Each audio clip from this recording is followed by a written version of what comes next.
Art restoration specialist Dr. Elena Vasquez first noticed the change on a Tuesday morning in September, 3 weeks after she'd agreed to authenticate the painting for her colleague Professor James Whitmore. The canvas depicted a man's face twisted in anguish, painted in oils that seemed to shift between brown and crimson depending on the viewing angle. But that Tuesday, as autumn light streamed through the windows of her London laboratory, Elena realized the painting had grown noticeably darker overnight. She'd inherited the piece from her grandmother's estate in Cumbria just 2 months earlier, along with a handwritten note that made her skin crawl. This painting was created by a man who mixed his own blood into the pigments before taking his own. I've kept it locked away for 25 years because of the sounds it makes. Never display in your home, Elena. Some things are better left forgotten. Professor Whitmore had dismissed the note as family superstition when Elena showed it to him. But his expertise in psychological art therapy made him curious about the painting's apparent ability to disturb viewers.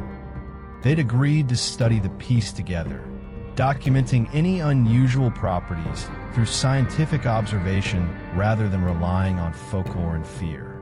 The painting itself measured 18 inches by 24 inches, mounted in a simple wooden frame that showed signs of age-related warping. The subject's face dominated the composition, rendered with disturbing precision that suggested the artist had studied human suffering firsthand. Dark shadows surrounded the figure's eyes, while the mouth hung open in a silent scream that seemed to grow more pronounced with each viewing. Elena's digital photographs from the previous week showed the painting's overall tone as predominantly brown with reddish undertones. But the image before her now displayed significantly deeper shadows, as if someone had applied additional layers of paint during the night. The change was subtle but unmistakable to her trained eye, which had spent 15 years analyzing minute variations in artistic technique. "James, you need to see this," she called to her colleague, who was reviewing spectral analysis reports at a desk across the lab. Professor Whitmore approached the easel where Elena had positioned the painting for optimal lighting. His wire-rimmed glasses caught the morning sun as he leaned closer to examine the canvas surface. After 30 years of studying art as psychological expression, he possessed an almost supernatural ability to detect emotional manipulation through visual media. "The brushwork around the eyes has changed," he observed, his voice carrying professional detachment that masked underlying unease. "Yesterday, the shadows were applied with horizontal strokes. Now they appear to have been worked vertically, creating greater depth and intensity." Elena nodded, comparing her photographs to the painting itself. "The pigment composition seems different too. I'm detecting traces of organic compounds that weren't present in yesterday's analysis." They'd been monitoring the painting with industrial-grade security cameras that captured high-resolution images every 15 minutes throughout the night. The footage should have recorded any physical alterations to the artwork. But when Elena reviewed the digital files, she discovered something impossible. The cameras had malfunctioned simultaneously at 3:17 a.m., displaying only static for exactly 43 minutes before resuming normal operation. During those missing minutes, the painting had transformed itself. Professor Whitmore had experienced similar phenomena while researching other allegedly haunted artworks, but never with such precise documentation of the changes. His psychological training suggested rational explanations for most paranormal claims, but the evidence before them defied conventional understanding of how paint and canvas behaved. "We need to understand the artist's identity," he said, examining the painting's lower right corner where a signature should have appeared. "The psychological trauma required to create something like this doesn't happen in isolation. There should be historical records, medical documentation, something that explains the emotional intensity. Elena had already begun researching the painting's provenance using her grandmother's personal papers and local historical archives. The canvas had appeared in her family's possession sometime in the 1980s, acquired through unclear circumstances that her grandmother never fully explained. According to fragmented records, the painting had changed hands multiple times over several decades, never remaining with one owner for more than a few years. Each previous owner had reported disturbing phenomena, unexplained sounds emanating from the painting's location, visual changes that couldn't be documented through photography, and an overwhelming sense of despair that intensified with prolonged exposure. 3 owners had donated the painting to museums, but it had been returned within months due to staff complaints about its disturbing influence. By Thursday morning, the painting had grown darker still. The figure's anguished expression now seemed to move slightly when viewed peripherally, and the surrounding shadows had expanded to consume nearly half the canvas surface. Elena's equipment detected temperature fluctuations around the painting that corresponded with the visual changes, as if the artwork was generating its own thermal energy. Professor Whitmore began experiencing disturbing dreams after spending extended periods studying the painting. His sleep filled with visions of a gaunt man in a paint-stained smock, working frantically on a canvas while tears and blood dripped from his face in a glass containers filled with pigments. The dream figure would look directly at Whitmore and whisper, "I cannot die while it remembers me." Elena's research finally yielded results when she discovered a newspaper article from 1952 in the Cumberland Evening Star.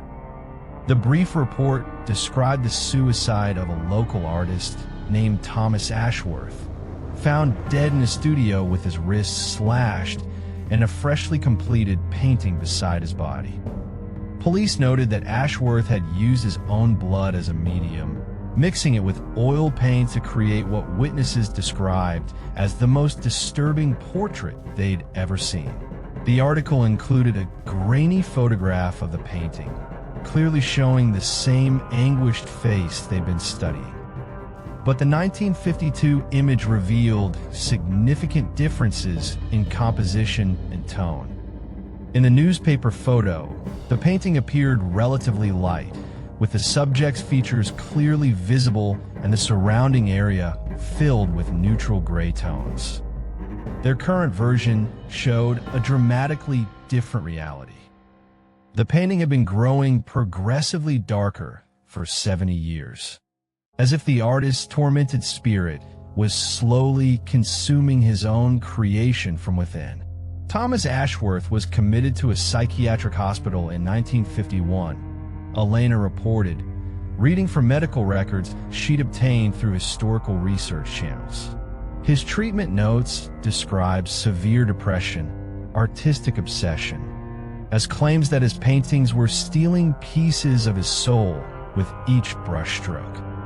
He believed that destroying his artwork would kill him completely, but leaving it intact would trap him forever in a state of creative suffering. Professor Whitmore examined the painting with fresh understanding. He's been painting himself darker for decades, adding layers of psychological anguish every time someone views his work.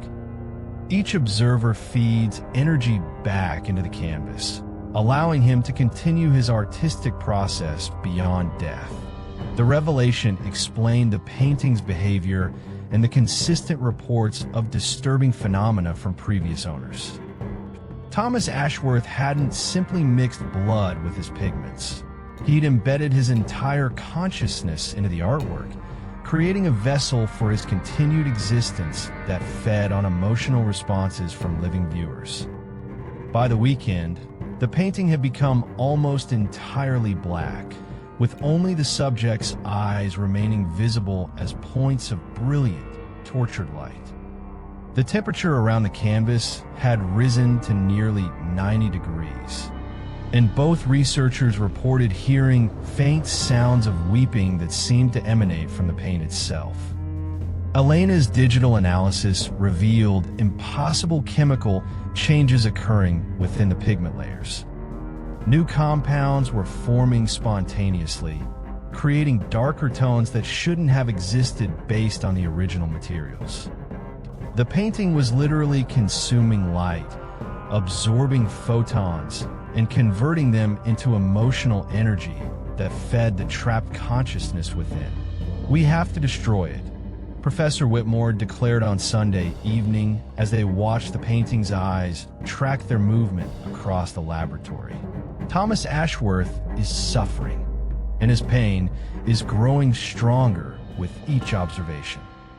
"We're not studying a haunted object. We're torturing a human soul." Elena understood the ethical implications, but worried about the consequences of destroying such a unique paranormal phenomenon.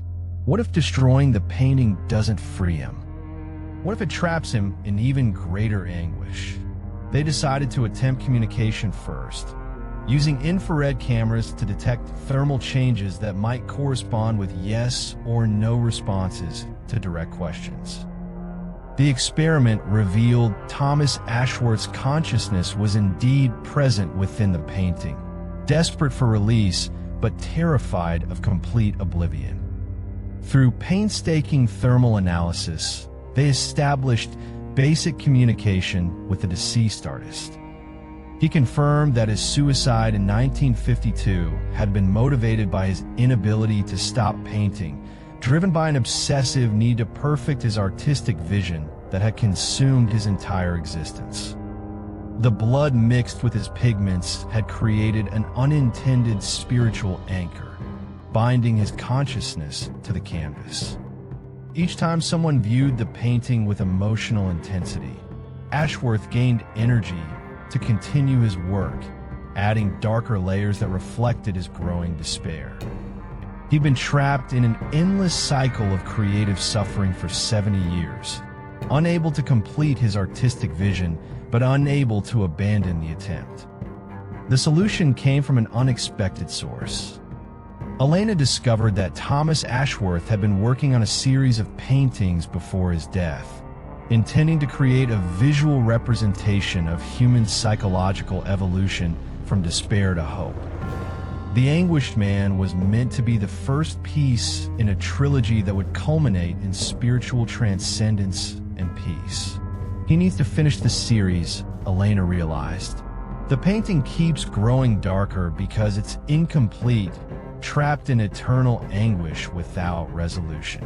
Working together, they provided Ashworth with the spiritual and emotional energy needed to complete his artistic vision. Using meditation techniques and focused positive intention, they fed hope and compassion into the painting, allowing the trapped consciousness to access emotions beyond suffering. Slowly, miraculously, the painting began to change. The oppressive darkness lightened to reveal details that had been hidden for decades. The subject expression shifted from pure anguish to a more complex emotional state that included traces of acceptance and peace. The temperature around the canvas normalized, and the disturbing sounds ceased completely. Over the course of 3 days, Thomas Ashworth completed his 70-year artistic journey. The painting's final transformation revealed not just the anguished man, but hints of spiritual transcendence visible in the subject's eyes. The darkness that had consumed the canvas for so long became a background that emphasized rather than overwhelmed the central figure. On Wednesday morning, Elena and Professor Whitmore found a new signature in the painting's lower right corner. Ashworth, 1952 to 2023, finally free. The painting no longer exhibited paranormal properties. It had become a traditional artwork again, powerful in its emotional impact, but no longer alive with trapped consciousness. Thomas Ashworth had found peace through the completion of his artistic vision, aided by two researchers who understood that some hauntings are simply unfinished business waiting for compassionate resolution. They donated the painting to a local art museum, where it now hangs with a placard explaining its unique history. Visitors often comment on the work's remarkable emotional depth and the sense of hard-won peace visible in the subject's expression. Few realize they're viewing the conclusion of a creative journey that spanned 7 decades and transcended the boundaries between life and death. Elena kept her grandmother's warning note, but added her own message for future generations. Some spirits are not trying to frighten us. They're simply asking for help finishing what they started. The painting that once grew darker with each passing day now serves as a beacon of hope, proving that even the deepest artistic suffering can eventually find resolution through human compassion and understanding.